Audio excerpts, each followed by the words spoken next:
از انس خدا از او خوشنود باد روایت است که پیامبر صلی الله علیه و سلم فرمود: با همدیگر دشمنی، حسد و قطع رابطه ننمایید و با همدیگر پشت ندهید.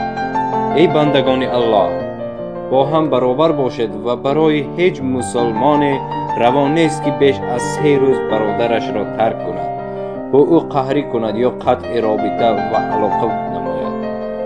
دوستان عزیز، من بسیار چیزا میبینم امروزها برادر با برادر از یکدیگر جدا است. برادر خود را از برای یک چیز کوچک به قتل میرساند، دست به غارتگری میرساند در خانه برادر.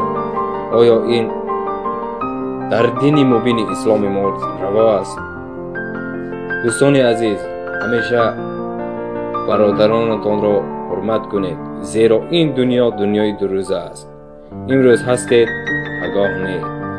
برای همین دوستان عزیز میخواستم که همیشه برادرانتان را حرمت کنید، پدر و مادرتان را حرمت کنید، خواهر و برادرانتان را حرمت کنید و همیشه میخواهیم که در زندگی در آینده فرزندای خوب به وای رسانید.